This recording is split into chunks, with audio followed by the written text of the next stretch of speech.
Weeks ago at CCNU, where 7 to 8 young people died and were trampled to death. Can anybody understand this guy? I can't. Hello? Yeah. Try it again, Kurt. Okay. Can you hear me better?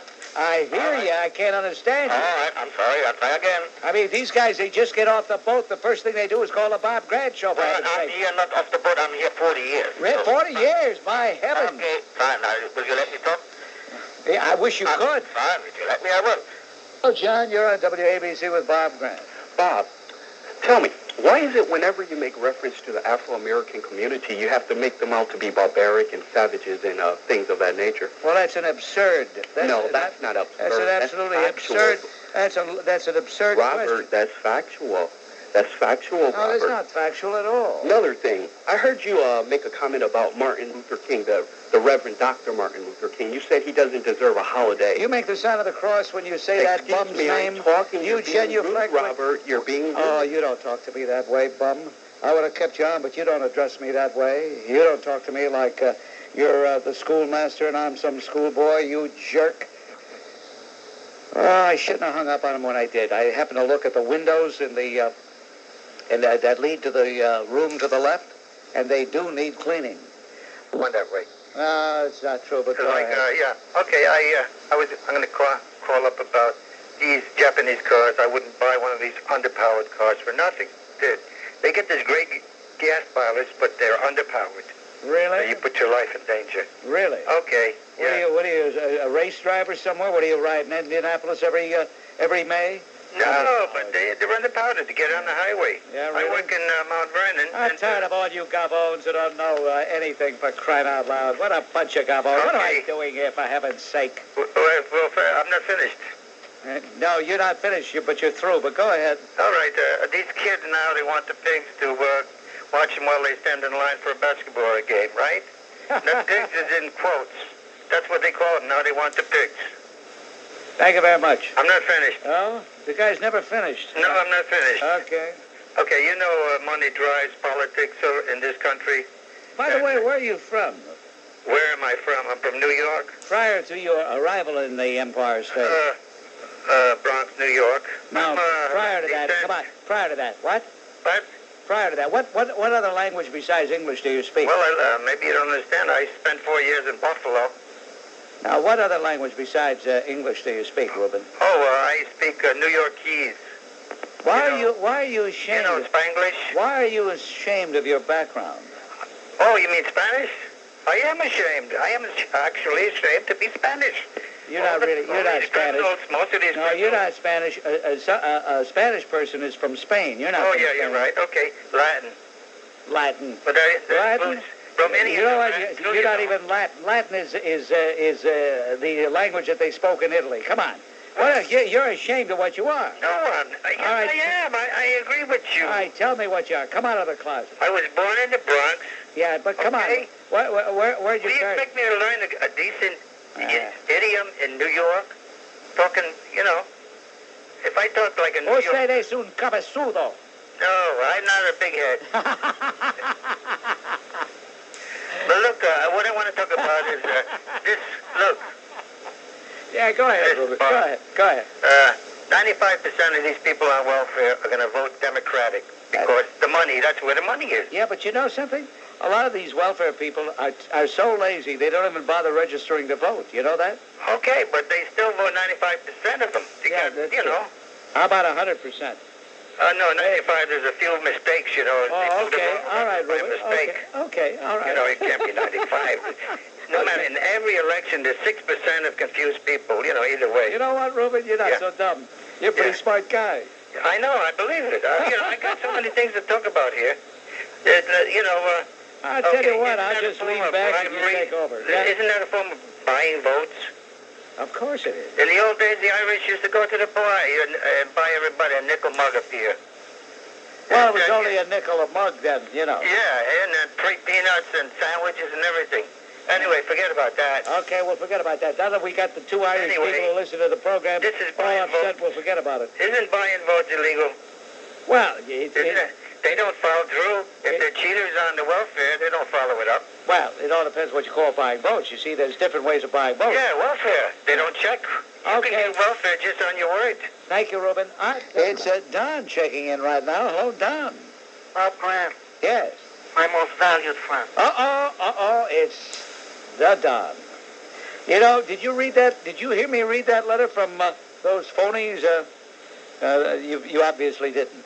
Well, I just got in from Syracuse, and some friends of mine said that this is a very disheartening letter. Could you please inform me what it was? Well, the letter was from a typical anti-Semite who accused you of being a Jew trying to demean Italians. A Jew? Yeah. Well, as you know, I'm truly 100% Sicilian. Yes. Now, how could anyone say that? Well, because they're anti-Semites, that's why. No, that goes without saying. Uh-huh. Now, these people are very sad, and they're very... I wish you would give me the name of that person. Well, they gave a phony name. Oh, the Staten. Don Corleone, they gave a phony name. They really did. Me. Yeah, they gave a phony name, and I knew it was a phony name, but I checked up on it, and it's a phony name. Well, those people out there, hear this and hear this now. If they want to meet the real Don Corleone, you'll be at the Rio Diner any time, and we'll discuss this matter in great length. And another thing, this business of these black people calling you up and say that you don't like black people, you don't understand them, I just want them to know that you're a great man, and you will like everybody, regardless of their situation. Just some black people are ignorant, that doesn't mean they're all ignorant. Understand? You're a great man, Bob Grant, and they should realize that. Now, the reason why I did call you, this is beyond the... I think there's a remote possibility, now listen very closely, that I could get the great El Supremo on your show. Well, I doubt it, because he hung up on me a couple of years ago on October 30th, 1986, and we don't talk anymore.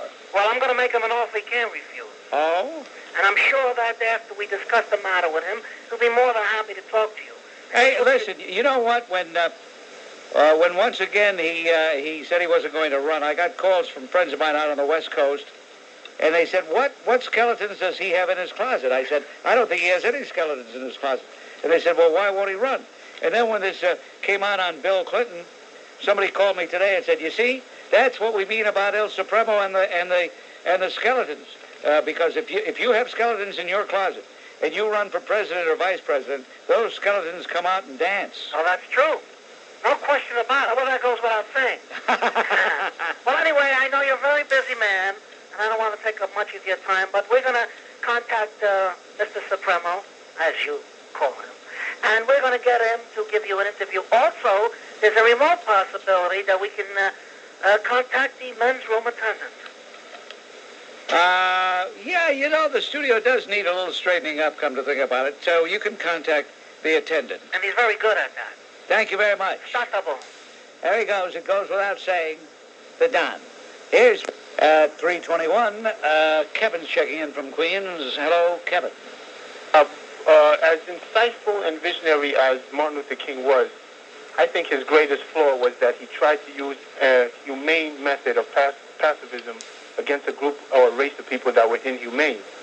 That's why in fact, his life has been a total waste, and what he tried to accomplish did not and would not ever work.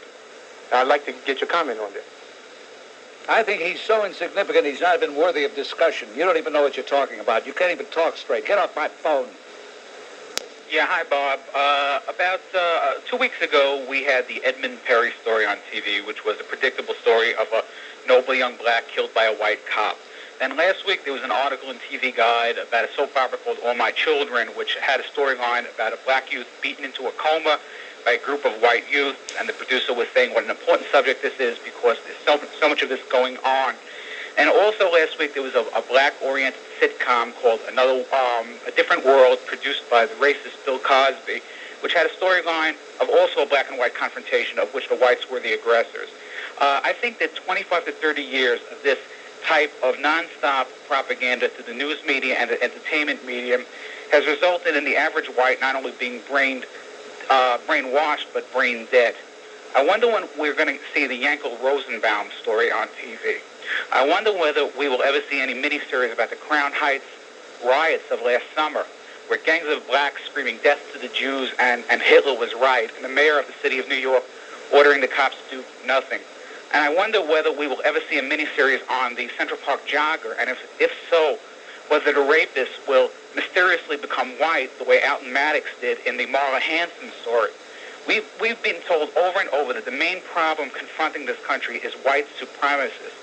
Well, there's not a day that doesn't go by where I don't see blacks in Manhattan wearing shirts with Malcolm X on it, holding a machine gun over his head, and the words, "by any means necessary."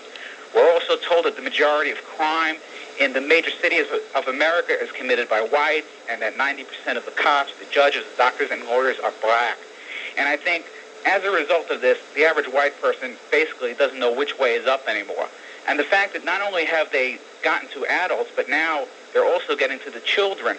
Because if anybody watches the early morning cartoons, they could see that a large percentage of the commercials being shown are using rap music, or as your caller Frank called it, crap music. And so you're going to have an entire generation of kids basically growing up believing that this hate-filled abomination is some sort of legitimate entertainment form. And it's pretty scary. And I think basically that's the main reason why we're in the mess we're in. Gary, did you construct this yourself? I don't mean that you read anything, because obviously you didn't. But I mean the conclusion that you've come to, the essay, the verbal essay you've just given us. Is this your own? Yeah, basically, yeah. I've been thinking about it for a while, and I've been seeing this over and over again, and it really has been disturbing me. We constantly see just one side, and I know that the news media is the main problem, but the entertainment media is a major factor, and we see this week in and week out, not only on television but in the movies, and I really believe that at this point, the average white person basically can't think for themselves anymore. I mean, they're not even sure what's going on in this country. They see one thing and then they turn on the TV and see something else. And I think that's basically why we're in the fix we're in. I think that's why people vote the way they vote. I think that's what it's the apathy that's developed. I believe that when a rock is in the sand and the surf keeps hitting it over and over, eventually turns to sand. I think that the brains of many white Americans have turned to sand also. I think by this constant thing, day after day, week after week, of propaganda. And I think that's basically why we're in the mess we're in. I really think that's the main reason why the people are so apathetic and they vote the way they do. You have made, unfortunately, you have made some very cogent observations, and you've tied up several ends here. And what you have presented me with, I'm not going to say us, because that would presume to think for other people. What you have presented me with is a stark and all too accurate thumbnail description of what is going on in America today, and I see no relief in sight. I see no end. No, it's not. No, definitely not. No. Thank you, Gary. Thank you, Bob. And before he had the facts. And it turned out to be a lie. But it took him over a year to react to the racism at that Korean deli when he did have all the facts. And I never saw such one-sided, phony posturing as I saw on the part of Cuomo and Dinkins last week, with this sudden concern for the need of a bias crime bill. When they speak of bias crime, Bob, it's just a pandering one-way street with them. There was no talk of a bias crime bill when for years Jewish people in certain parts of Brooklyn were the victims of bias attacks on the part of blacks, or when the Dartman attacked only white women for the first 2 weeks on the Upper West Side, or when Yankel Rosenbaum was murdered by a wolf pack yelling, "Get the Jew."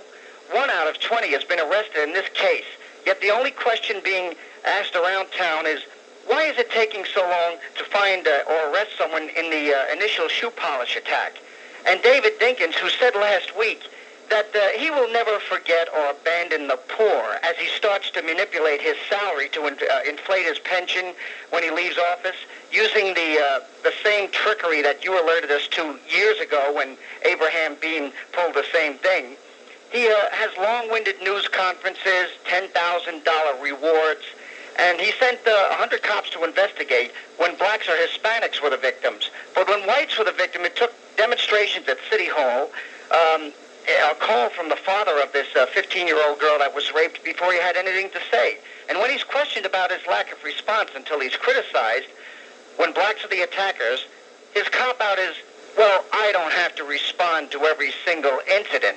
But he sure doesn't mind jumping the gun before he has the facts, like on Friday when he thinks his brothers are the victim. So maybe he and Cuomo should start working on a bill that invokes harsher penalties for reporting false claims of bias crimes.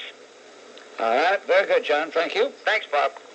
Well, I'd like to talk about Coretta King and President Bush. I know that you know that one of the major reasons why we the people elected and re-elected Ronald Reagan was because we wanted to have a Supreme Court chosen by him which would overturn many of the abuses that had been installed by past civil rights bills. And the Reagan court did do that. Unfortunately, the bill which President Bush signed, the Civil Rights Bill, reinstalled a lot of those abuses which we had elected Reagan to give us the court to overturn. Now, I think Bush did this, Bob, because he made a calculated decision that courting the black vote was more important to him than keeping his conservative support, or he thought we'd have no place to go. Well, do you know, Bob, that today Coretta King said that after Bush attended that Martin Luther King ceremony at which, he was photographed crossing hands with them and looking so, so much like one of them, she said that black people, quote, have suffered under President Bush because he hasn't given us enough resources, meaning, of course, taxpayer money. Bob, do you think that this has taught President Bush anything at all? No. Thank you, Bob. To go there and be so obsequious and kiss her big, fat tush will pay no dividends for him whatsoever. Here is the most pompous, the most arrogant person in the United States today, male or female. I don't know what the heck she does. I don't know who the heck she's supposed to be. But they go, the day is going to come. The day is going to come that they won't walk up to her. The last 100 yards, they will approach her on their knees. You know what I mean? Yes, I mean... And it's a disgrace because she's nobody. He was nobody, but she's even less. And to pay obeisance like that, to go there and demean himself the way he did. The only thing I can say in his defense is because of the defeat of John Hines, because of the defection of Senator Danforth of Missouri, and other, maybe 9 or 10 other Republicans, he knew they would override his veto. And instead of taking a stand for principle and saying, I know this veto is going to be overridden, but I want to override it anyway, he took what he thought was the easy way out and signed the quota bill. There was a bill for a couple of years he'd been calling, that's quota bill, that's quota bill, it's a quota bill, it's a quota bill. It was a quota bill then, it is a quota bill now, it was a quota bill the day he signed it. He's going to have to live with that, but... Bob, we have to live with it. That's the pathetic thing. And, Bob, more and more it's beginning to look like Bush thinks that what he was really elected to do was to overturn the Reagan Revolution. Well, I don't know about that, but I thank you for the call. Thanks. That's correct, Bob. Listen, Bob, today I wanted to vomit when I read Jack Newfield's column. He taught us all to strive for the mountaintop. This man, aside from the people who are spineless politicians that we have governing us, we also have a lot of spineless hypocrites that are columnists, and Jack Newfield leads the list on that. He had the audacity, Bob. He had the audacity to say that Herbert Hoover spied. He used the word spy. This is the head of the FBI. He spied. No, you mean J. Edgar, not Herbert. I'm sorry, J. Edgar Hoover. Well, just for Jack Newfield's information, Robert Kennedy and John F. Kennedy, the president, they ordered that surveillance of a man who they thought was a threat to our nation. And about all of the accolades that they give him, J. Edgar Hoover said that, number one, he was the biggest liar. We're talking about Martin Luther King. He was the biggest liar in American history. He's been a proven adulterer. He's a plagiarist. He was a communist. And there's rumors that he was a bisexual. He was caught in the Willard Hotel, and that's one of the things that's locked up in the files. The Willard Hotel in Washington. Now, to make Newfield's column even worse, he goes on to say that Pat Buchanan, the original King hater, is running for the President of the United States, and that we haven't had any heroes in the last decade, and that we had to look to Nelson Mandela to come here and be our hero. This man has to be sick, Bob. Pat Buchanan, if there's anybody in this country that is a hero, and a man who's got integrity and honesty and has the guts to stand up and fight for what America's all about, it's a Pat Buchanan. But these ideologues like Jack Newfield, they can't understand that liberalism is dead. They don't want to buy it. All of their nonsense that they're trying to preach is not going over. The American people are fed up with all this nonsense, Bob, and we're not going to take it. Bob, I want to tell you another little thing here. He says that Martin Luther King, in his article, changed America for the better. Well, I'm going to be 60 years old in August, and I don't see that America is better after 60 years on this earth. I remember when you could walk the street safely. We used to leave the doors open in our house, Bob. Now you can't do that anymore. What's happened? What's so better about the United States? What's this nonsense? There's more racial divisiveness now than there's ever been in the history, and it's all attributed to guys like Jack Newfield and to politicians who have no guts, Bob. And I'll tell you, I'm fed up with it. And as a result of being fed up, and I'm fed up with my president too. Bob, President Bush, he betrayed us. And as a result, I volunteered to work for the Buchanan campaign, and I was selected the New Jersey state chairman for the Patrick Buchanan campaign for president. And I'll tell you this, Bob, I will work night and day. I will use all my energy to go out and deny the President of the United States a seat. Now, I know, I hear you every day, and I know that you're in favor of Bush, but he's betrayed us on too many items, and I can't tolerate it. And you said we shouldn't be intimidated. Well, here's one guy that's not intimidated. You know me, Bob. And I'm going out, and I'm going to fight with every last... All right, I believe you, Joe. I believe you. Thank you, Joe. So long. Clara is calling from Queens. Yes, hello, Clara. Queen, that's right, Jamaica Queen. I want to fill you in on some facts about the reason you said that George Washington's day is taken away and Martin Luther King. Why Martin Luther King's here instead of George Washington? I'll tell you why that happened. First of all, they want to give a black man a chance for once in their life. Number one. Number two, you called him a womanizer? You know what kind of womanizer George Washington was with all his children he had with black women? Did you know that or not? And if you didn't know, you do know it. And if Al Sharpton becomes senator, I'll tell you something, you're going to be put in jail for the way you act. If Al Sharpton becomes senator, I'm going to be put in jail? That's right, because he won't tolerate your talk. Well, wait a minute. I didn't know that senators put people in jail. He's going to make sure that people like you can't get on the air and say the things you say. On what charge? Is he against free speech? Is Sharpie Sharpton against freedom of speech? I think you're jealous of that, man. I always said that to you. Clara, are you against freedom of speech? Are you opposed to freedom of speech? People. Clara, are you opposed to freedom of speech? No, I'm not. Oh, well, thank you. I'm glad you're not. Therefore, you don't want to silence me just because I disagree with you, do you? That ain't the point. The point is... Well, you just said he was going to throw me in jail. He was going to take me off the air. And I ask you on what basis? Is it anything I've done? No. It's what I say. So you don't believe in freedom of speech. Because you don't say things about that man, and I think that you're just plain jealous of him because you... Jealous of who? You know that Mr. Sharpton.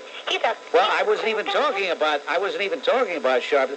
Why would I be jealous of Sharpton other than I wish I had his complexion? Other than that, there's nothing he has that I want. Because black is beautiful, honey, and you ain't even all that white anyhow. I beg your pardon? You ain't even all that white anyhow. Not even all that white. You Right. make it sound like being white's a bad thing. You think that you're very white. Is being white a bad thing? You think that you're Ivory Snow, the way you talk. You know that? You always come on like you're Ivory Snow and everybody else. Ivory Snow. That's right. That's the way you always want to come on. I've seen you. You ain't all that white. I've seen you 100 times. You've seen me 100 times? Where do you see me? Where do you see? Oh, by the way, Clara, I'll be on Channel 9 Wednesday. Stop advertising. I ain't going to look. At 11 o'clock. I don't want to hear that. You put the purposely saying that because you want your audience to catch it, but I hope... Well, I want you to catch it because I like your perceptions. I really do. I value your perception. By the way, how's your weight, Clara?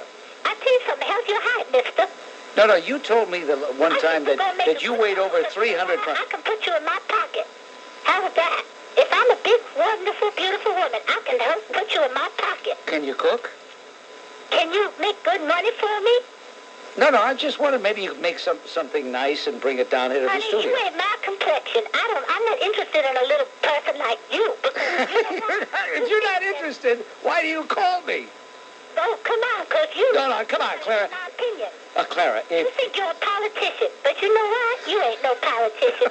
You think so, but I know better than that. And we all got your number, honey. We got your number from the day one. Wow. Gee, Clara, it's nice to know you're out there. How come it's been so long since you last called me? Because frankly, when you come on, honey, that's my bathroom time. You call it? Oh, I see. You stay in the bathroom for 4 hours? That's right.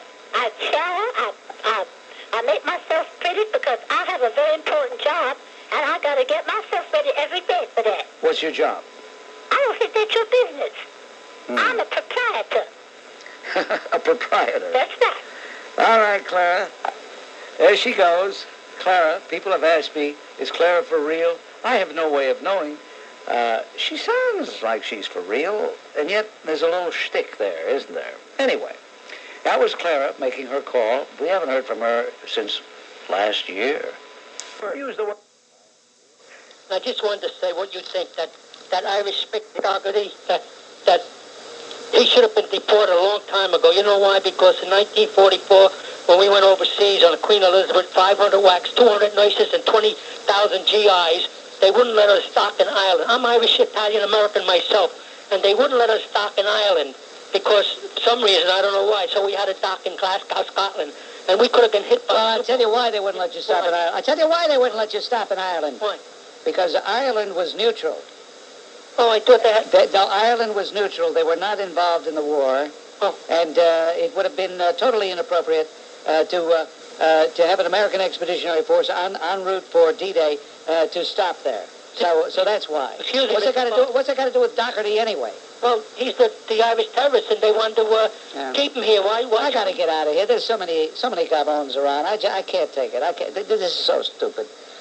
It's so stupid to talk to all these gavones. I can't believe it. No wonder we're losing to the Japanese. We're dumb and getting dumber. Hello, Bob. On Saturday the 25th, Jane Fonda and Harry Belafonte are planning to have a concert to collect money to send to Castro. All Cubans are going to be starting at 11:30 on Saturday, walking all the way down to Javers Center to protest such an infamous action on the part of the rich communists. And she's living in a 500 acres farm or place in Georgia, and the people in Cuba are starving and being tortured. And another thing, for Oliver Stone, if you want some theme to write some nice book and make a film, you should go to Cuba and see how people are being treated and starved to death.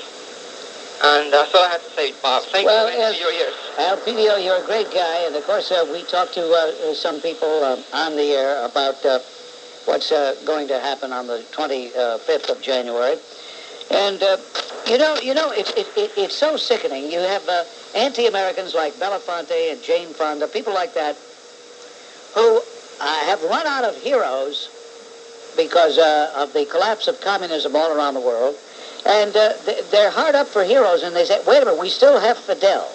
Anybody who is anti-American, Jane Fonda likes. Anybody who's anti-American, Harry Belafonte likes. And to show you what a feckless panderer Il Supremo is, that arrogant putrescence up in Albany, he was being interviewed today, and he says, last night I was talking to Harry Belafonte. I wish Jay were here, he could imitate him. I was talking to Harry Belafonte about what Martin King would say if he were alive today, and we need him more than ever. I mean, here's this panderer hanging around with Harry Belafonte, who, like Chris Christopherson, Ed Asner, Jane Fonda, and a whole host of ultra-left-wing scumbags, will support anybody who's against the United States. And yet they go on raking in more and more and more money. Jane Fonda is incredibly rich, incredibly wealthy. What kind of a sick mind must she have that she wants to raise money to keep Fidel Castro in power? Well, she's going to see a lot of Cubans many coming from Los Angeles, Miami, even Canada. They'll be here. Yeah. And it'll be a statement. I don't think she's going to forget that. Well, I'm sick and tired of Jane Fonda. I wish she would just disappear. Thank you. Thank you. How I'm doing? I have been tuning into your show for the last couple months. Oh, this ought to be good, folks. This ought to be good. This guy's gonna really be a Boniface. He's I could just hear this approach. You know, this is an old approach. And one thing I like... Yeah, he's not being deterred because the group that put him up to this call instructed him very well. Don't get ruffled, no matter what Bob Grant does. Keep hammering away with your same phony baloney. You are a bastard. You're no good. Are you still there, Bob? The question is, are you still there? That's the question. Yes, I'm here. I'm here. Yeah, you're there, yes, and I'm here. And you're eat your heart out. You have a frighteningly limited mentality. I swear, you are ignorant to everyone's views except your own. You sound like you're a little double-gaited. Okay? Shut up while I'm talking. You don't tell me to shut up, pal. How dare you? I mean, I would have let you stay on, but you don't use that kind of language. By the way, I want you people to think of that last guy that was on. Now you know why when they say, how are you, or how you doing, I don't get involved with, oh, fine, because he's not interested in how I'm doing or how am I. He's only interested in sticking the shiv in. Yeah. I agree with you, Bob. You're great. When I disagree with you, not. Here's my point. Bush went to Atlanta, right? Last week on King's Friday. Yeah. Made a speech. You could hardly see his nose. It disappeared in the direction of Coretta King's derriere. Didn't he pander, Bob? As a matter of fact, he was noseless because it disappeared in the direction of Coretta King's derriere. Okay, at least I appreciate your honesty. I just wanted to make sure we heard that straight. And let me say one thing. I mean, that's about as euphemistic a way of putting it as I possibly could. All right. Yeah. Let's go out to Teaneck, at least by telephone, and say hello to Doug. Hello, Doug. Hey, Bob, how you doing tonight? What's on your mind, Doug, besides how I'm doing tonight?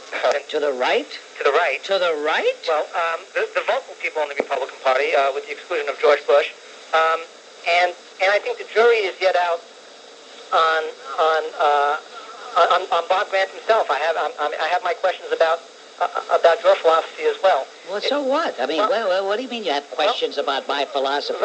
Be more concerned with your philosophy, not mine. Let me clarify.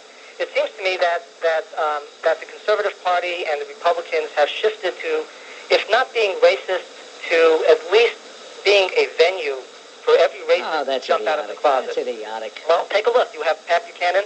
You have... Pat Buchanan's no racist. Well, he certainly seems to be one. You have... Well, why does he seem to be one? Why do you say that? Well, from his statements about the Holocaust, and I know you rehashed this many times over and over, but, as the old adage goes, they don't say these things about you and me, so obviously there must be some semblance of truth to it, whether it's completely true or not.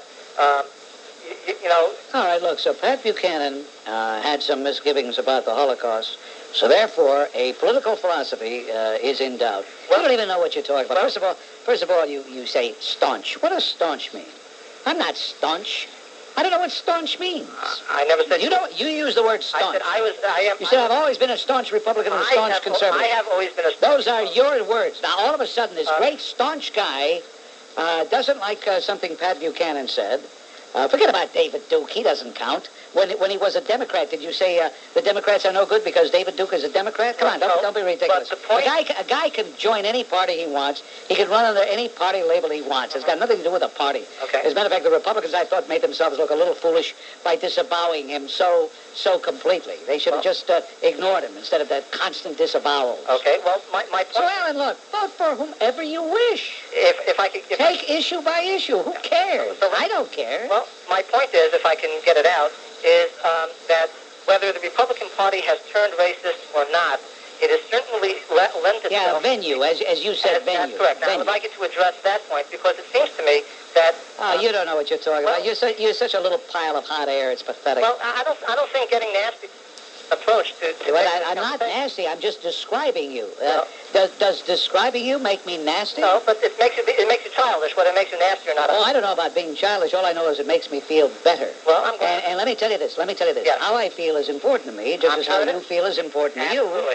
And I would not want to go home with agita or a lump in my throat because I didn't tell you that you're coming across like an insincere little putrid dumb jerk. Well, I'm glad I was able to make you feel better, but you still haven't answered my question. What question do you have? You didn't pose any question. I said, can you address the fact that... See, that's no question. Okay. Ask me a question, you putrid thing. Do you believe that your program is lending itself as a venue for racist... Oh, why didn't you say that in the first place? Why did you ask that in the first place instead of all this double talk about Pat Buchanan and other people and talking about the party? I have nothing to do with the party. I'm not a professional politician. I don't work for any political party. Well, okay, can you answer that question? And what is the question? Frame it. Frame the question. I just framed it. Do you feel that your show lends itself as a venue for racists to spew their hatred? No, I don't. I think that my program is the last bastion where people from the other side can be heard. And if it offends you... No, I grant that, and I appreciate the fact that other side... Oh, you're so sanctimonious, I don't believe you. I don't believe you. You're so sanctimonious. You're such a putrid little nothing. Well, that's an intelligent retort. Thank you very much, Bob. No thanks to you. Get off my phone, you I'll freak. hang up on you first. Bye. He talks about being childish. I'll hang up on you first. Bye. After he says, thank you very much. What a putrid, fake, phony creep. It's Frank we're checking in with right now. Hello, Frank. Yes, Bob? Yes, Frank. Bob, you know, many times you throw out profound statements and people don't realize the profundity of them. For example, you like to say, you can't make a silk purse out of a sow's ear. Well, if you look at the United States stamp program, that's exactly what they're trying to do.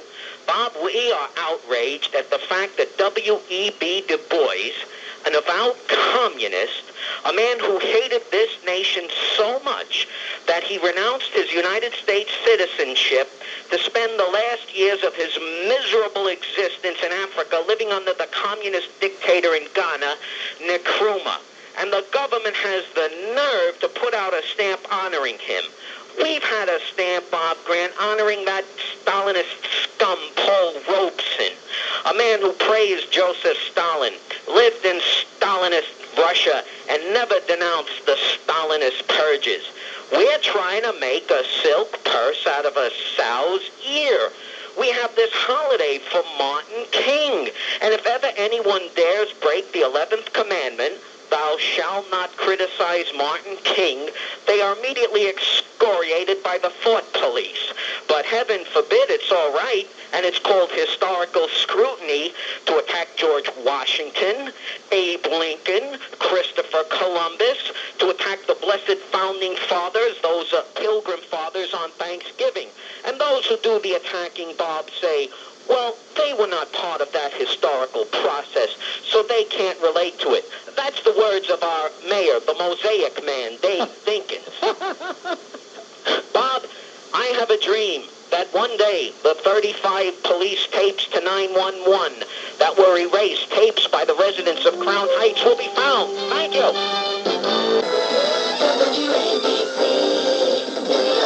Vintage Frank at 5 o'clock. Hey, Bob, I'd like to make a statement about Magic Johnson playing basketball. Yes. Now, this liberal push, calling everyone who doesn't want him to play or think it's right, half-wits, dimwits, is really crazy. You've got a clique of New York sports writers, ultra-leftist liberals, and the funny thing about them is they put the picture in the paper, and I don't like to look at them. They're so ugly.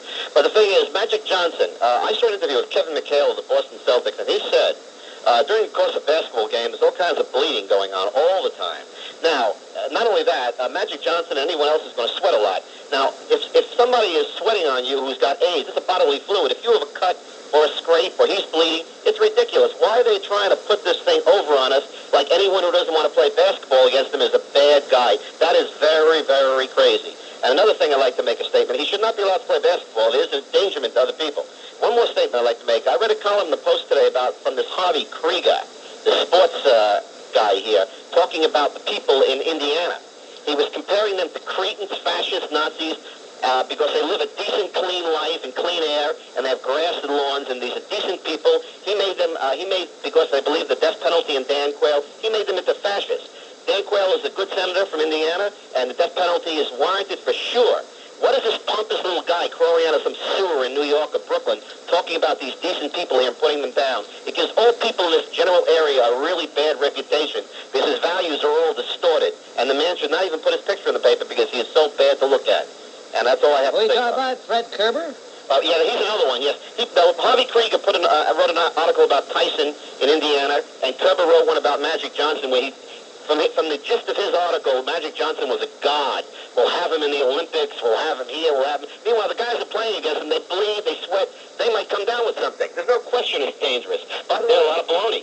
They're going to really destroy this country. The liberal left media is our worst enemy. There's no question about it. You know, I want to commend you, John Danbury, on noticing something I had thought only I and one other individual had noticed, and that is that perhaps in the entire spectrum of super liberals, far leftos, believe it or not, in the entire spectrum in the so-called field of journalism, you find the most liberal are sports writers. They are the worst bunch of lowlifes that I've ever... This guy, by the way, one more thing, I have to say this. This guy, Michael Kay, I'm not going to knock him, he's on your station, but he had a guest on. I don't like him either. He's part of the clique.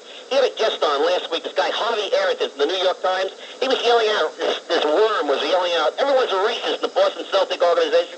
Everyone's a worm. Everyone's a racist, because they don't have enough black people up front. The whole NBA is black. It's not enough for him. He's using racist. If a black guy were to call people names the way this guy was doing it, they would get away with it. And this guy gets away with it. On the left end of the spectrum, you can get away with it. If you and the white people stick up for themselves, they're called racist. This guy Araton is a hypocrite, and all these sports writers are so far left. This guy Kerber, I think his name was Kerber in the Post, his article about Magic Johnson today built this guy into a god. Magic Johnson's a nice guy, a sweet guy, fine, whatever. But the guy is not supposed to be playing basketball and bleeding and sweating over people. I don't care who it is. And this guy Kerber says anyone that disagrees with him is a dimwit. I'm a Neanderthal dimwit. I would not play against anyone with AIDS. I don't want their sweat on me. I don't think Kerber takes that position. I think he understands that it's asking quite a bit for someone to put themselves at risk by playing basketball with a guy. Where they were saying, he called them dimwits who would not play against him, and he said, well, we'll have him in Boston. Well, why don't we ask the guy who used the word dimwits, why don't we ask him if he'd go one-on-one, play a little bit with it. Okay, thank you very much. Thank you.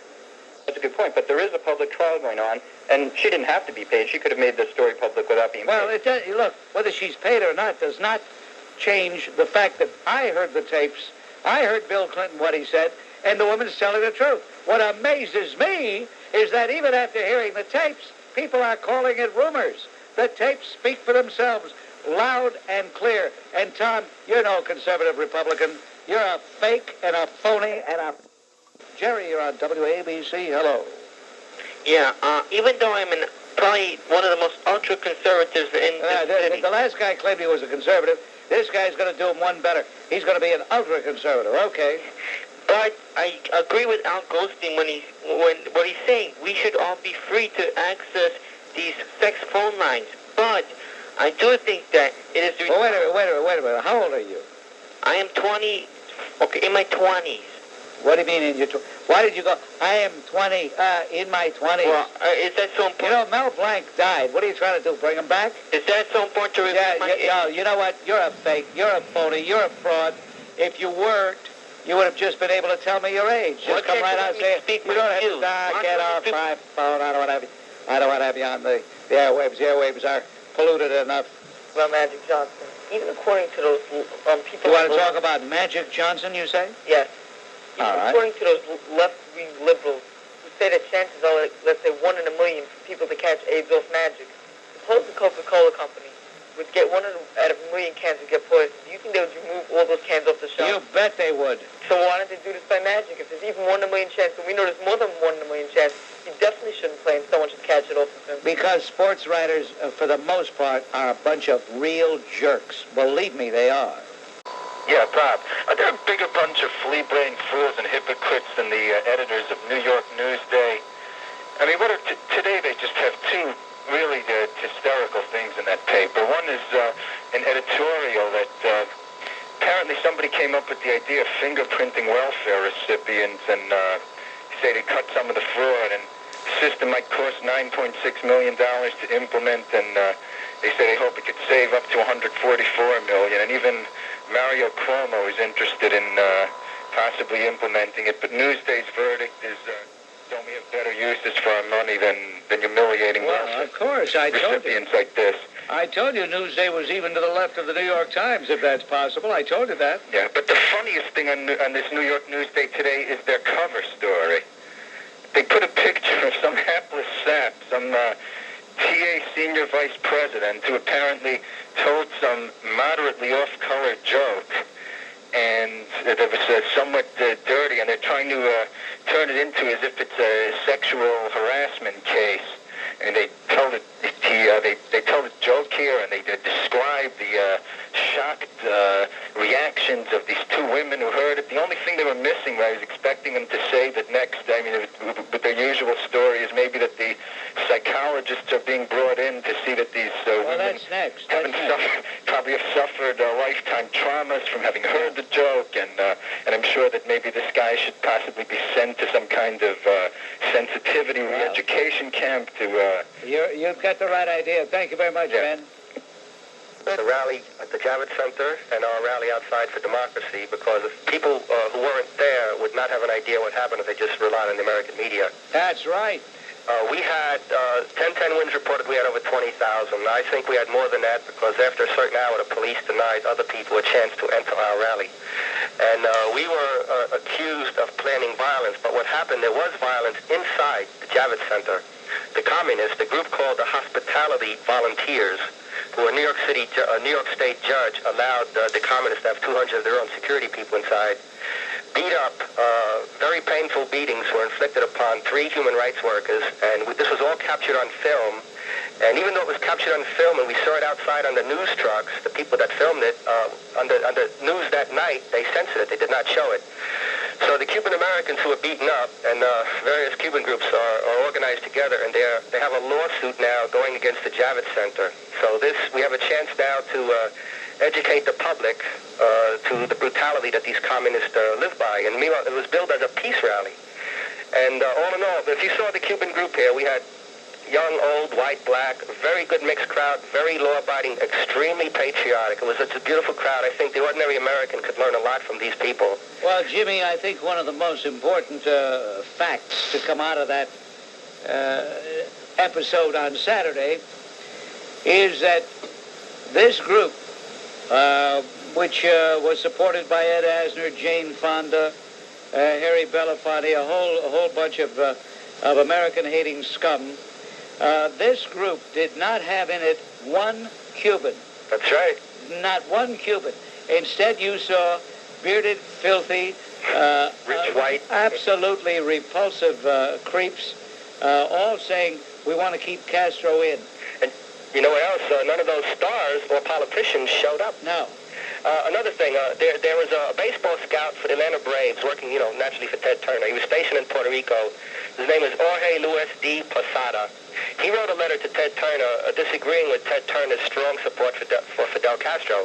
Well, Ted Turner fired this man. So this is another instance where I consider this should be considered a bias incident, where if you're a Cuban American or if you're for democracy, your rights are not guaranteed.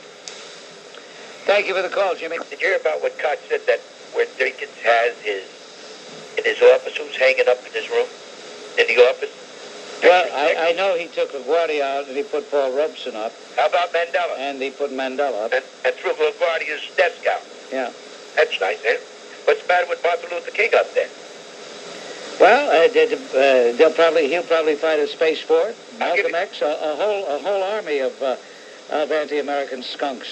Then you have to come to the conclusion that this is the vulnerable issue for Mario Cuomo. It's interesting, though, that what is a truly vulnerable issue is not even discussed. No. And even I haven't really particularly talked about it, but it is not even discussed.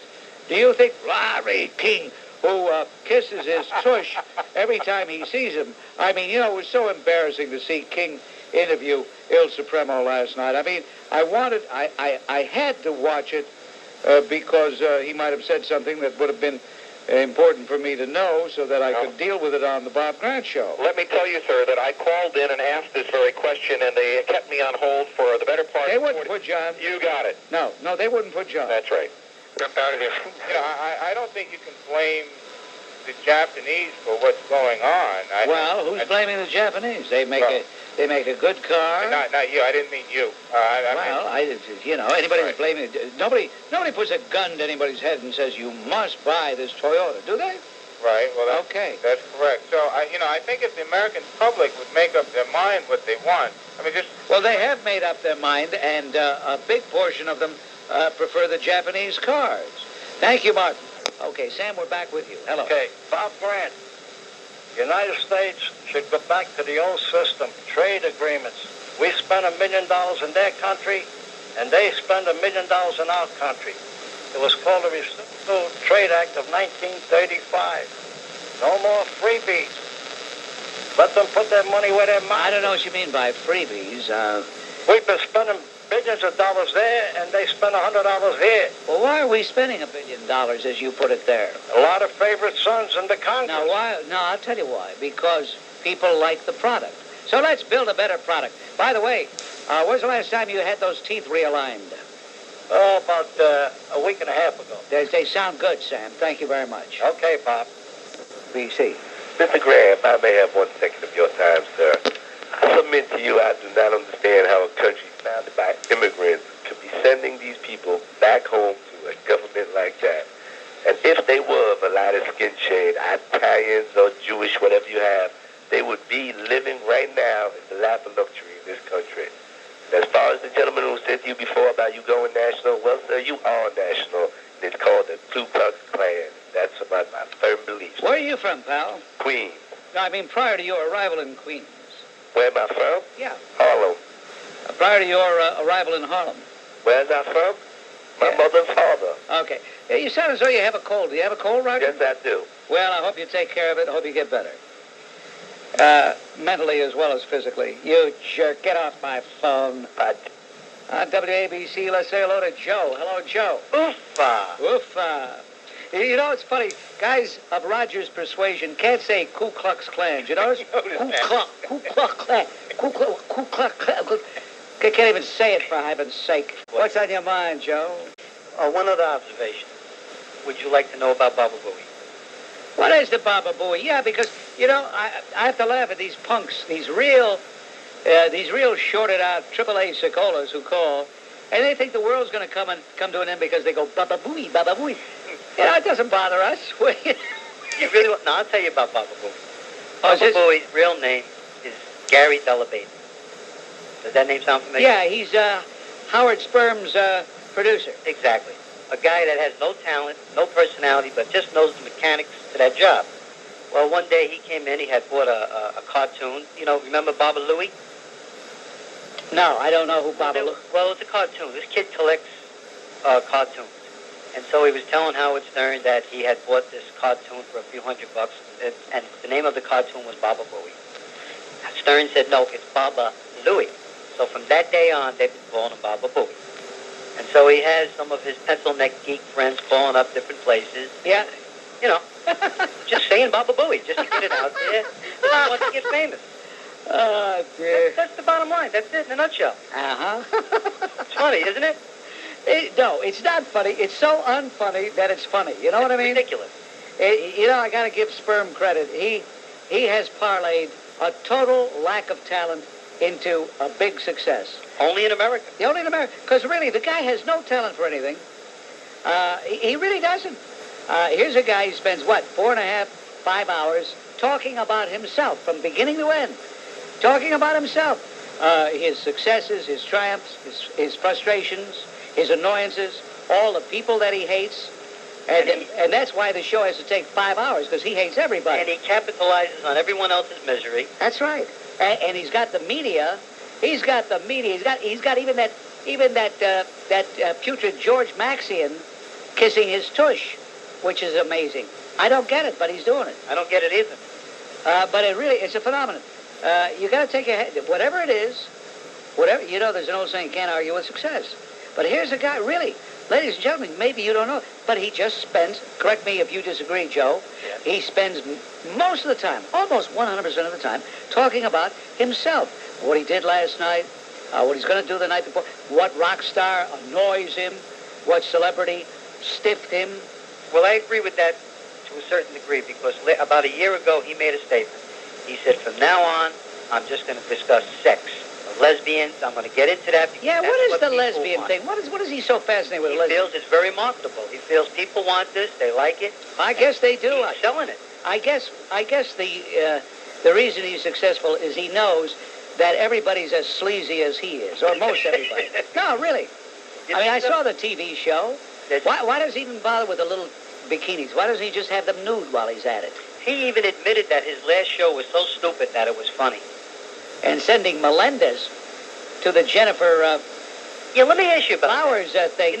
They get a press card. I mean, I can't believe that they're able to get a press card. Well, yeah, here's how that works.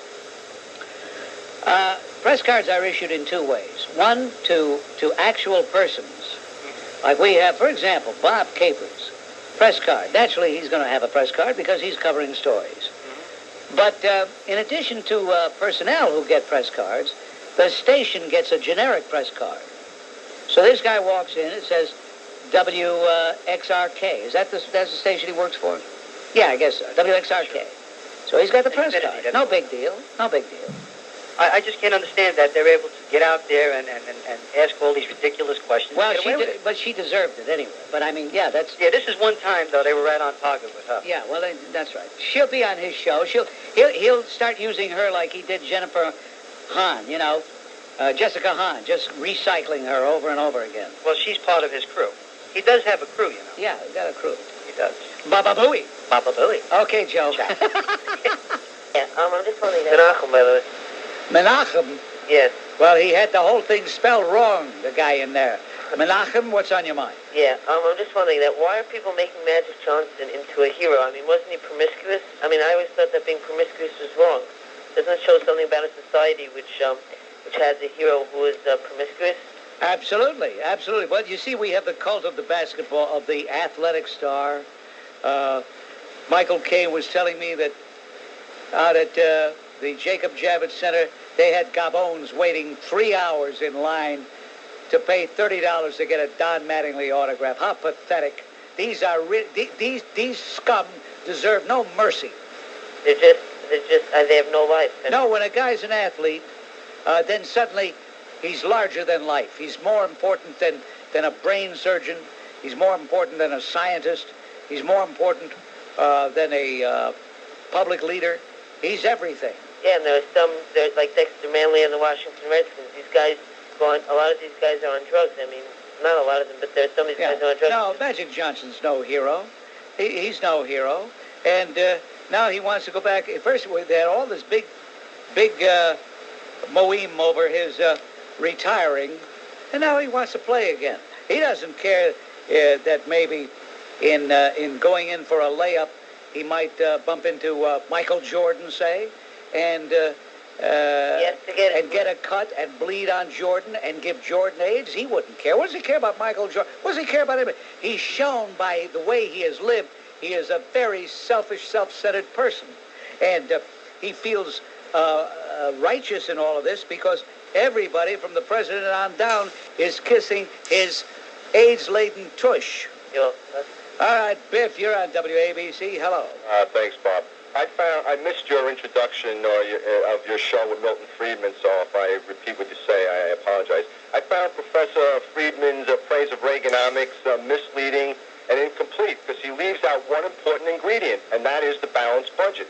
Without even coming close to a balanced budget, Reagan has to be considered a complete failure. And the longest peacetime expansion, which amounts to an average of 2.7% GNP, was gained by getting $2 trillion in bonds. But Biff, you're missing 1 point, Biff. You could give Sam Donaldson competition for your hatred of Ronald Reagan. You miss 1 point, and that is, had the cuts in spending that Ronald Reagan had asked for been given by Congress, that deficit you can rightfully complain about would not exist.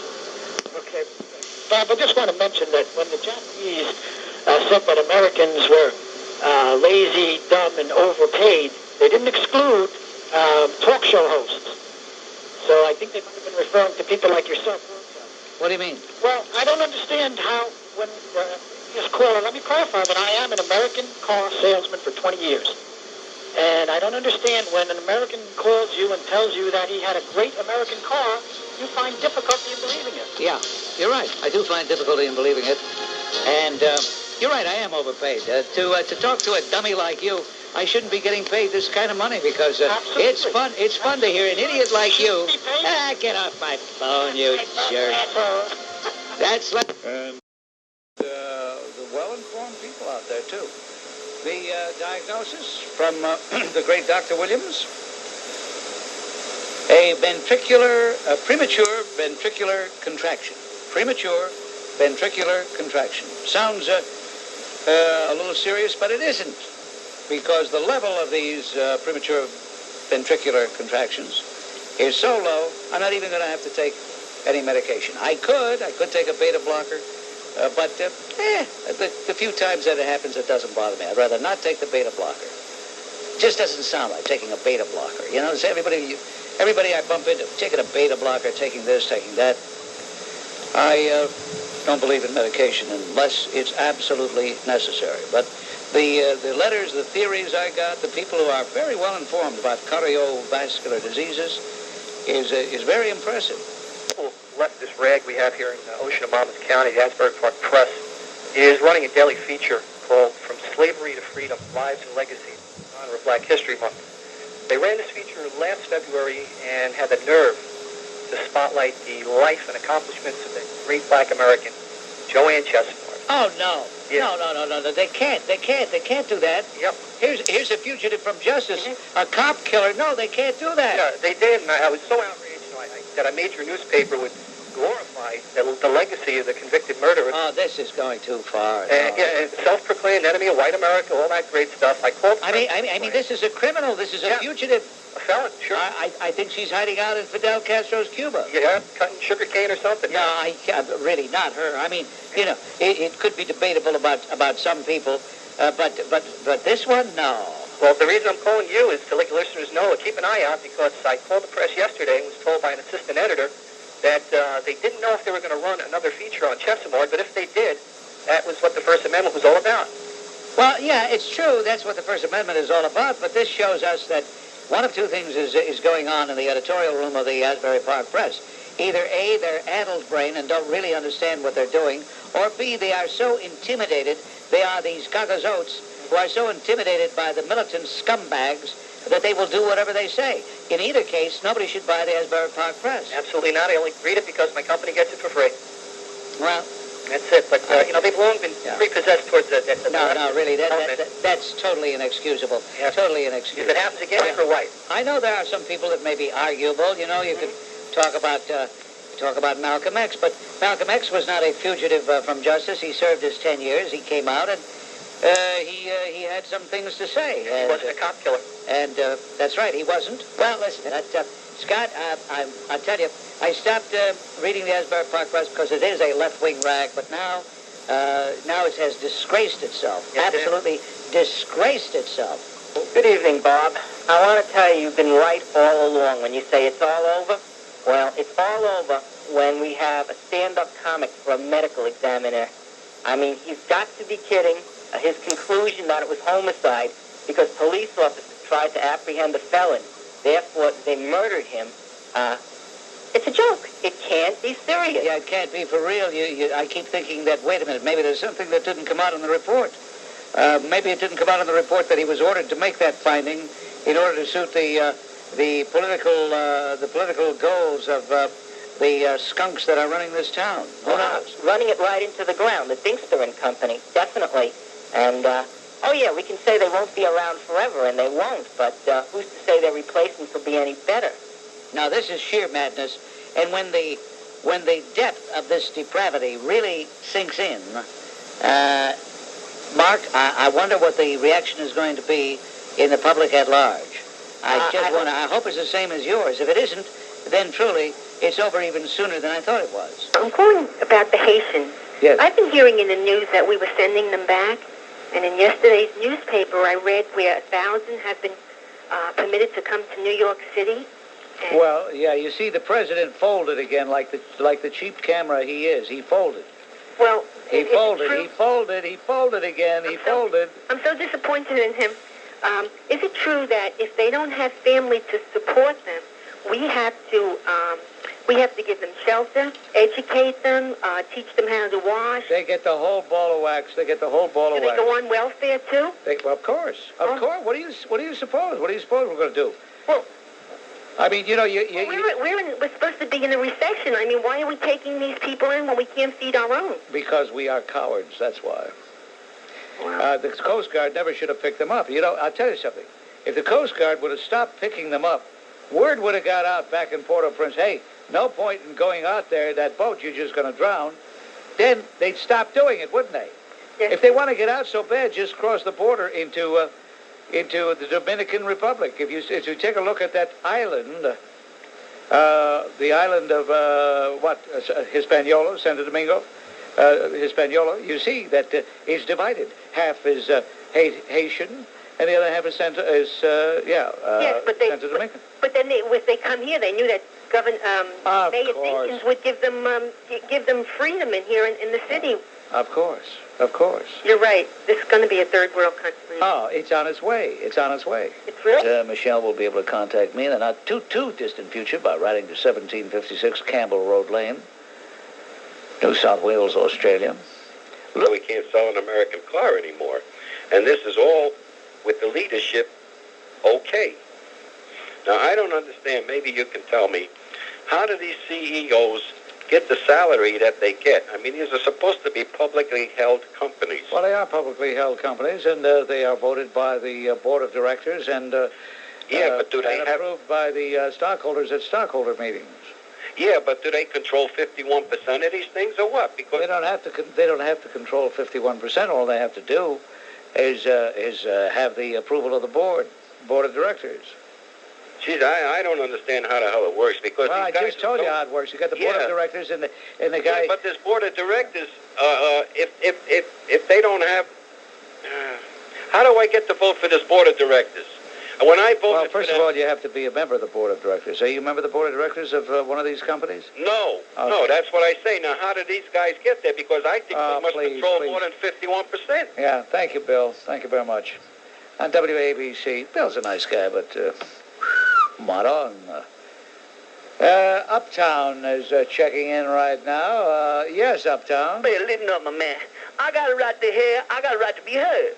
And I'm going to express myself, my man. Now, you just listen up, baby, because you ain't going to get me all excited, make my head spin with all them big ideas and all them big words. We're going to have a civilized conversation, my man, one-on-one. I'm going to express myself to all the issues with you, baby. I ain't going to talk no ill will, baby. I'm just going to tell it like it is. Now, I hear you bad-mouthing the mayorman, Mr. Dick, because Mr. Dick talk all them big ideas, them big words. I know he make everybody's head spin. He know what's happening out there on the street. But, my baby, what you got to understand is what's happening on the street is happening for everybody, baby. That's where the action is. And when I hear you talking, it's like you saying, Uptown, you got to give it up. You got to give it up. Well, my baby, I ain't going to give it up. You're not going to give what up? What aren't you going to? Bust you in your head, Jack. What do you mean you're not going to give what up? That's where the action is. And what you don't want to understand, baby, there's enough action out there for everybody. What kind of action you talking about? Action out there on the street. I'm talking $8 head, $15 leg. We got crack out there, baby. That's all the action out there on the street, baby. Whatever you want is out there on the street, baby. What do you got, a stable? You got to lighten up a little, pump a little weed, baby. What do you got, a stable of chickie poos? Is that what you have? Hey, that action's out there, baby. You got to, I know you laying some pipe right up there in the studio. What's the action like up there in the studio, Bob Ben? You getting it home, baby? You, Bob Grant, double, head of man, Grant. The words out there on the street on Bobby Grant, my mama know. My mama tell me when she come back, she said, Bob Grant take care of some business. I said, right on, mama, Bobby Grant, sweet Peter man, Bobby Grant, he's out there take care of business. Now listen now, Bobby, I'm a sensitive human being, baby. I got feelings. I know you a sensitive human being. You got feelings. We got to sit down and talk one-on-one, Jack. There ain't no need for all this ill will. There's enough action out there for everybody. And when I hear you talking ill will, you're saying, give it up, give it up. I got some bad news for you, baby. I drop a dime on you. You gonna give it up, Jack, because when I want something, I take it. And you ain't gonna do nothing. Because if I want something, I take it because it makes me feel good. And I got to feel good, baby. What are you on right now? You don't understand. Hey, Uptown, what are you on right now? What are you on right now? What are you on? Hey, baby, do you? I know crackhead, baby. No crackheads out there. Nah, you took a few snorts. You took a few snorts before you called the show. Now, come on, admit it. You took a crack for me, baby. You took a few snorts. Contact, baby. That's what's happening out there. You got to get out there and get a little of that, baby. Make you feel good. Okay. That's Uptown. I don't know what he's selling. I guess he's selling everything. Everything. He's got a stable. He's got everything. Action out there in the streets. Okay. Hello, Mr. Grant. Thank you for taking my call. As a long-time listener, even though I don't agree with your views, I appreciate your well-informed opinions. I just have to digress with something. Earlier, you had a gentleman on, black gentleman, I'm married to a black woman, who was speaking articulately, and you cut him off rather abruptly when he mentioned slavery. Meanwhile, though, somebody calls up named Uptown, obviously not a black person, and you let him ramble on and on. You're just perpetuating a step-and-fetch-it attitude on your program, and I don't understand how a man so educated and well-informed permits this kind of thing to go on. You're rather patronizing, aren't you? No, I'm not. Yes, you are. You're patronizing. You sound rather pompous. I don't understand how a man of your intelligence could permit this thing to go on. Permit what thing? You act as though I'm permitting some transgression to go on. You are, sir. You are. Really? You definitely are. I mean, your ignorance shows through there. You're contradicting yourself, Michael. A moment ago, you said how well-informed I was, and suddenly I'm ignorant. You can't be ignorant and well-informed at the same time. Those are mutual. Those are mutually. But in your personal opinions and your. By the way, why didn't you blow your nose before you made this call?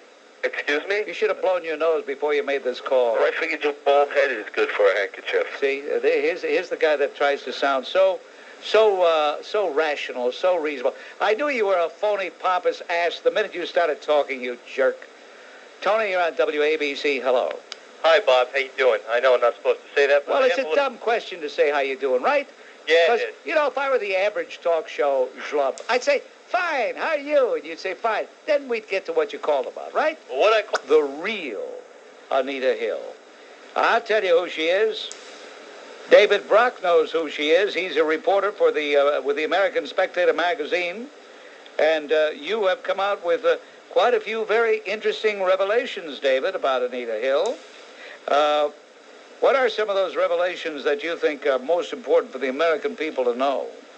Okay, well, there are basically two questions I try to answer in this article. One is, did Anita Hill lie? And the second one is, if she did, why would she lie? And on the first question, I now believe that she did lie based on the fact that the evidence for the sexual harassment boils down to one phone call that Anita Hill made to her friend Susan Hirschner in 1981, in which she said she was being sexually harassed. And in Hirschner's Senate testimony, people will recall she couldn't remember when this call happened. But it turns out that Hirschner was deposed by Senate staff a couple of days before she publicly testified. In other words, they took a deposition. That's right. Okay. And in that deposition, Hirschner gives a date. Several times she gives a date as to when this call from Anita Hill came to her. And she says it came prior to September 1981. Now, prior to September 1981, Anita Hill was not working for Clarence Thomas. So the entire charge is based on a call that came before Anita Hill was ever working for Clarence Thomas. Anita Hill at that time was working for a law firm here in Washington in which she was in some hot water. She was not terribly competent, from what I've been told by people who supervised her at the law firm, and she also was caught falsifying some timesheets at the firm. And, wait, stop right there. Yeah. Anita Hill was caught falsifying some timesheets. Right. So basically she faced the prospect of being fired at the law firm, and a friend of hers at the firm who was mutual friend of Clarence Thomas's called Thomas up and said, this woman's in trouble, can you take her on at education? So she does go over to education in the fall of 1981, and then she says the harassment begins in December and January. December 81, January 82. But Hirschner has said the call came before September 81. She says it in the deposition. She also says that there's a report that Senator Biden released, which is a summary of contacts between Biden's staff and Hill witnesses. And in there, again, Hirschner says this call came in the spring of 1981. That's 6 months before Hill was ever working for Thomas. So I believe that Hill, because she was in hot water at the firm, told her friend Hirschner that she was being sexually harassed, and that is the genesis of this entire thing. There's a couple other things I should say about the evidence before I go on to, if you want to know what I think about who Anita Hill is. Hill had a supervisor at the EEOC other than Clarence Thomas. In other words, between Thomas and Hill, there was another fellow. Several people at the EEOC who worked with this guy told me that he talked openly in the office about his personal collection of pornographic movies. So this accounts for why there are three other witnesses that Hill comes up with, aside from Hirschner. I think we've accounted for Hirschner. Now, the other three never said Thomas. All they said was that Anita Hill had mentioned to them that she was being sexually harassed by her supervisor. And I now believe that if Hill did in fact tell these people that, and I have no reason to think she didn't, that she was really talking about this other guy at the EEOC. She was never talking about Clarence Thomas. There's so much that you have in your piece in the American Spectator. It's more than we can cover here in our conversation, but this is a perfect timing that we're talking to you today, because in Washington, that very self-righteous, sanctimonious, arrogant, constantly preening Nina Totenberg is supposed to be questioned by the Biden committee. You're aware of that? That's right, yeah. She's supposed to be. I don't think she's going to say anything. But no, this morning she arrogantly said that she didn't have to, and it was going to be a waste of time. Right. But who gave Nina Totenberg the information? Was it James Brudney? That I don't know. I don't have subpoena power, and I wasn't able to come up with conclusive All right, evidence. let's let the audience know who James Brudney is. Sure. James Brudney is a staffer for Senator Howard Metzenbaum on the Labor Committee, not the Judiciary Committee, and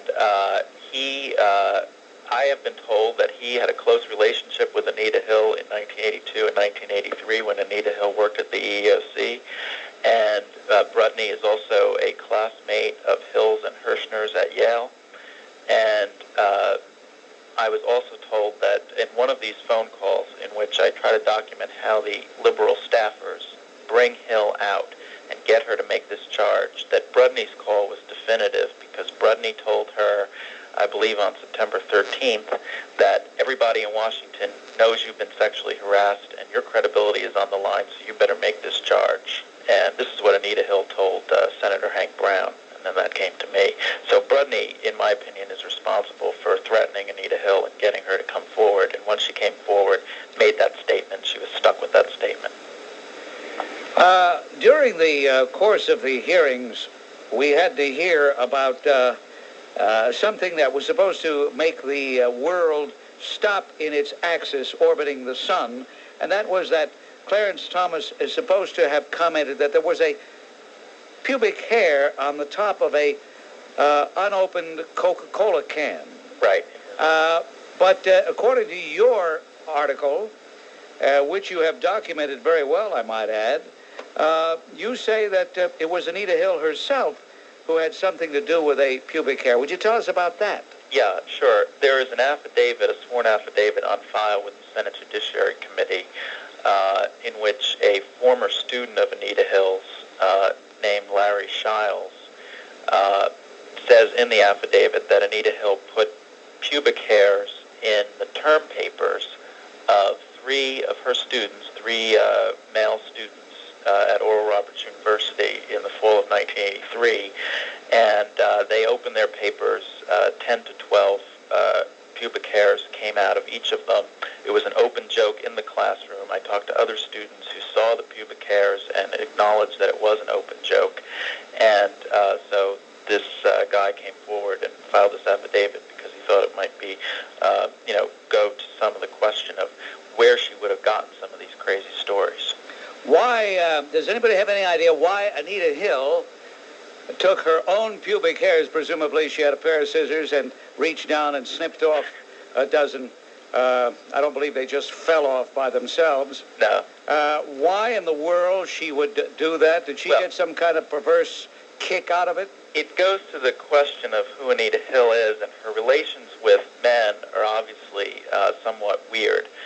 She made other comments to some of her students. One of them told me that he was looking for his telephone messages on a bulletin board outside Anita Hill's office, and she said to him out of the blue, I know your favorite flavor is chocolate. And so she did what you might even consider sexually harassing kinds of things to some of her white male students. In other words, it was a white male student.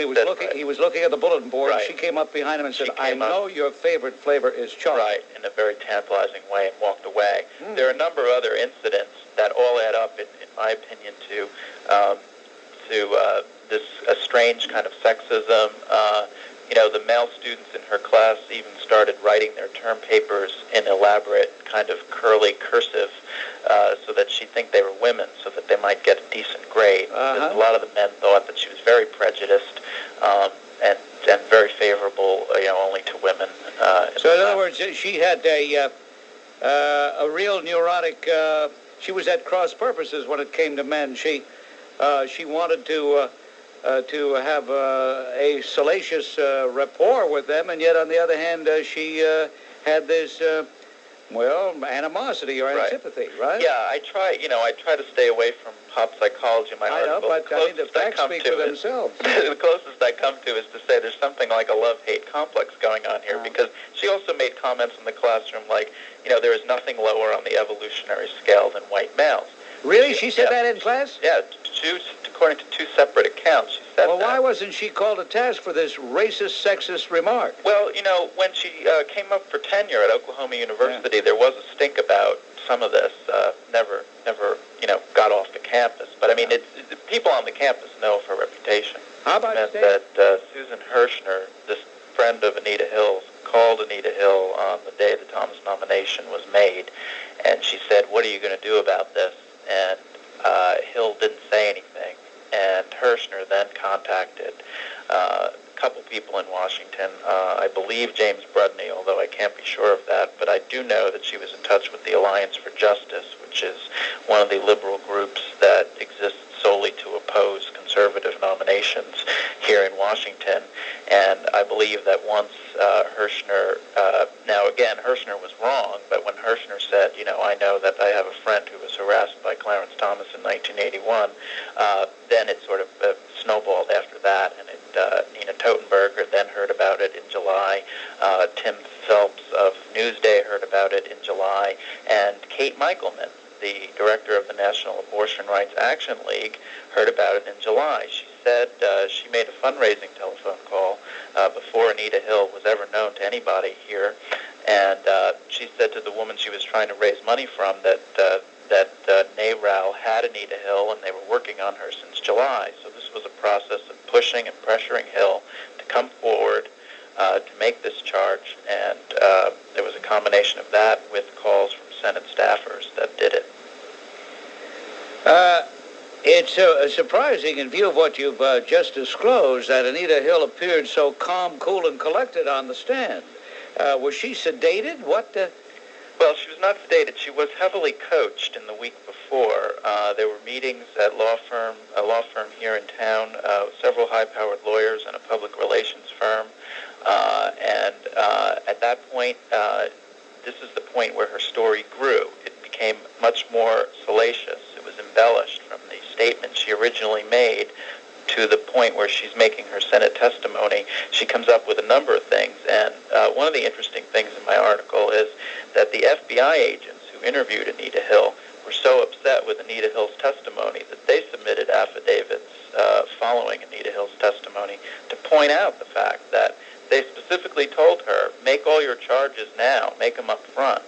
And she didn't come up with a number of things. She didn't come up with pubic hair, for example, until later in the game. And the FBI agents, Anita Hill said that, she didn't tell everything because they were going to come back later. But the FBI agents specifically said they didn't tell her they were going to come back later until the very end of that interview. So there's really no reason why she left out some of this stuff, except that it was probably added in later to make the story juicier. I want to add, for the edification of our WABC audience, that the Susan Hirschner that you have referred to many times is also the same Judge Hirschner who apparently lied to Senator Simpson and the committee when he had asked her, have you ever filed a charge of sexual harassment? I don't think you indicated to me that you had. And she said, that's correct. And then he produced, Senator Simpson did, a record of the charge and asked again. But you did file a claim of sexual harassment against a fellow judge within your system. And instead of saying, yes, I did, she said, I cannot say that I didn't. It's a very slick broad here, Very slippery person. That's right. That's right. She was, when she came up with the dates that didn't fit, her attorney caught on to the fact that her story didn't fit and objected during this staff deposition, and they went out in the hall. And then when she came back in, all of a sudden she had amnesia about the date of the call. Even 5 times prior, she said she knew it was before September 1981. What was Susan Hirschner's motivation here? Was it strictly political? Was she so ideological that she wanted to do anything, even perjure herself, in order to railroad Clarence Thomas? Yeah, I think for Hirschner it was political, and her story also grew to the point where I would consider it perjury. In the initial deposition, when asked about the identity of the sexual harasser, all she says is, I think she said his name was Clarence. By Sunday, this becomes much stronger, and it becomes, she said my boss Clarence. So I think she is the only one who could say it was Clarence, and I think she embellished that for the sake of the cause being radical feminism. On the other hand, if it can help Clarence Thomas get his reputation back, I think that this is the first piece that's advanced some facts and some interpretations that could account for how this happened. If you were previously disposed to believe that Thomas was innocent, it still didn't make sense. But now that we know this is a woman who could put pubic hairs in her students' papers, then this is a woman who could probably come up with a major hoax on the American public. Is Nina Totenberg as arrogant as she appears to be? Sure, I think she is. Okay. The way she speaks to a United States senator, I think, yeah, can tell you that. Thank you very much. Okay. David Brock, who writes The Real Anita Hill.